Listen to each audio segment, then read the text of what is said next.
Well, good morning, everybody. It's Friday. We're finally here. We made it. It's another Friday. Thank you so much for joining me this morning. I'm Jim Valeri, and I am here to do Fun Friday with you. And I've got a couple of things to do today. It's something that's a book review and a game review. If you've been watching me for a little while, you know that I do that on Fridays because it can't always be about serious business. We got to have some fun. All right. So today we're doing Fun Friday. And so I'm going to start off with a book review. Now, funny thing about this book is that I don't think it's a bad book. I just didn't like how it made me feel. That book is The Reckoning by John Grisham. All right. Now, you may not have heard of this book, and it's okay if you haven't. Okay, it's not a bad little book. All right, it's very intense. Okay, the thing about John Grisham is that he likes to write, usually likes to write courtroom dramas. Okay, if you've read any of his books, you know this. Time to Kill, The Firm. Okay, these are all big courtroom dramas. Movies have been made about these books. Okay, so The Reckoning is something like that. It's a third of the book is sort of courtroom drama stuff. So basically, the premise of the book is there's a guy starts off, wakes up in the morning, goes out, grabs his gun, and kills a minister, and you kind of get a sense of why, but you don't really know. And he won't talk about it. He always keeps saying, "I have nothing to say."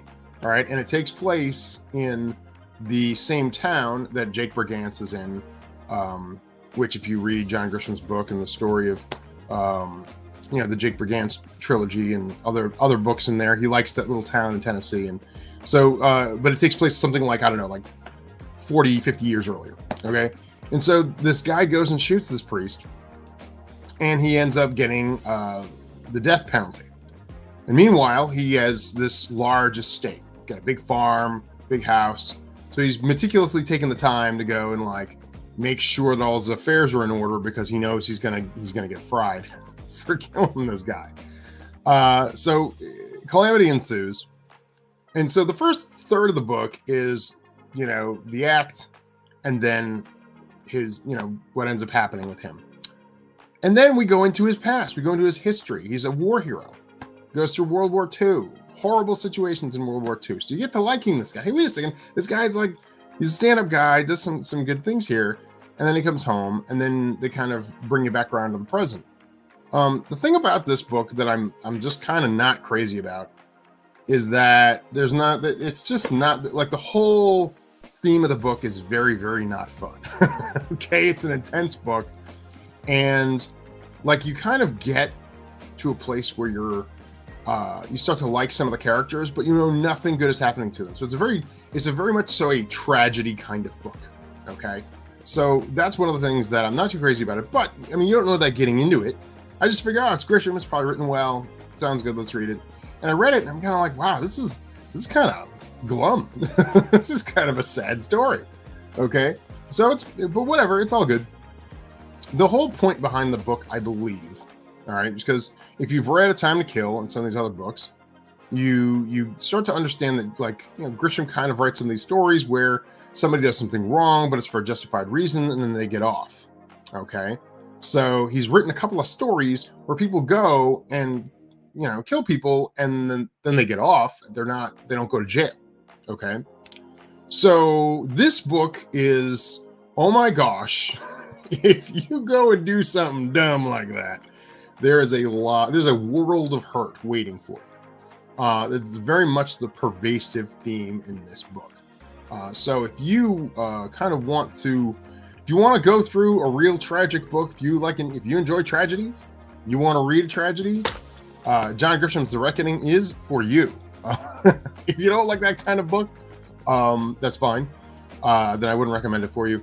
It's, again, I don't think it's a bad book. It's not poorly written. All right, Grisham draws you into these characters. All right, you start giving a crap about this guy, and you know his fate before the rest of the book even starts. So you kind of oh wow, you kind of get to know this person a little better, and so the writing is really good. But it doesn't make you feel good. It's not a feel good book. Okay. So if you're not FG HGT with this book, then don't waste your time.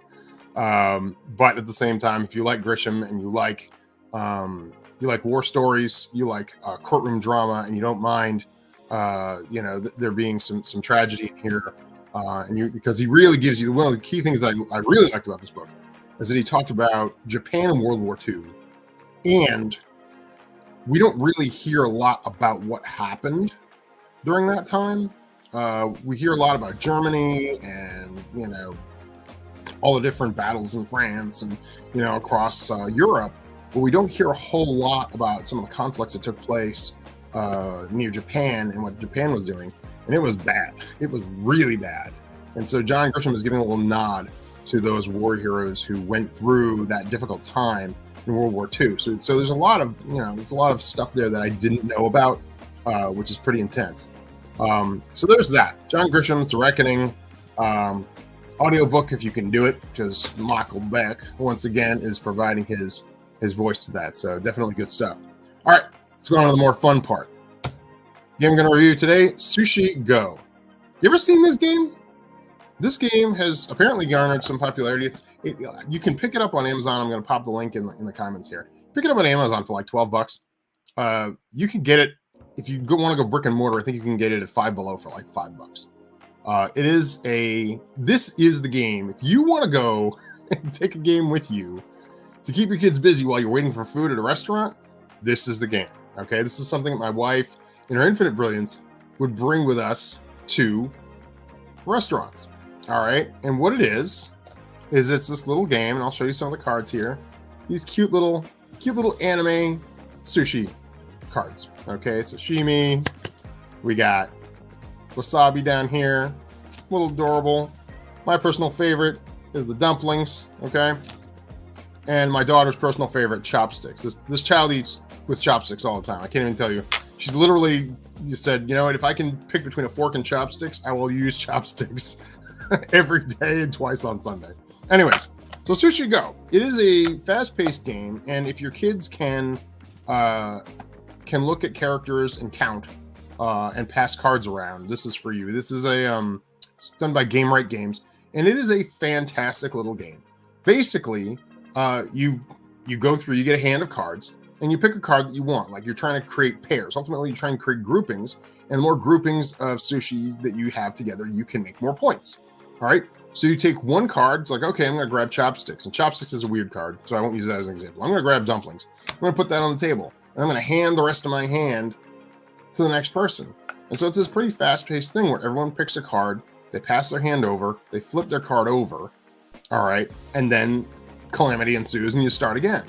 And so it keeps things moving, and kids like this game because it's fast-paced. It keeps things going around.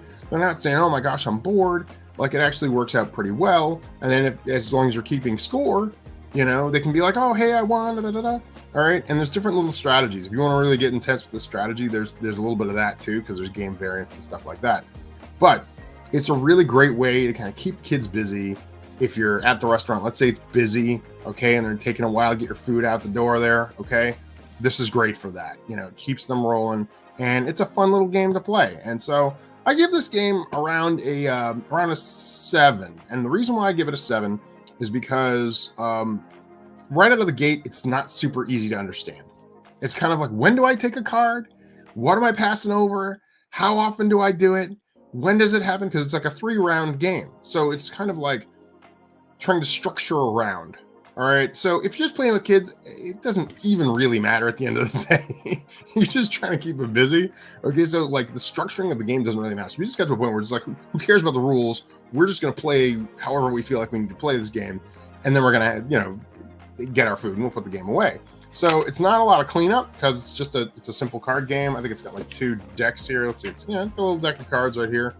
If you can carry a deck of cards in your pocket or in your purse, okay, this game can work out pretty well for you. All right, so ultimately at the end of the day, Sushi Go definitely a 7 or an 8 out of 10, just because it's a little confusing, but I think if you're looking for a restaurant game, keep kids busy, it's 10 out of 10 for sure. Check John Grisham's The Reckoning, I got to tell you, for a John Grisham book, it is probably around, I would say it's like an 8. But the way it makes you feel at the end is kind of like it's like a 2. It's just, I can't even tell you, man.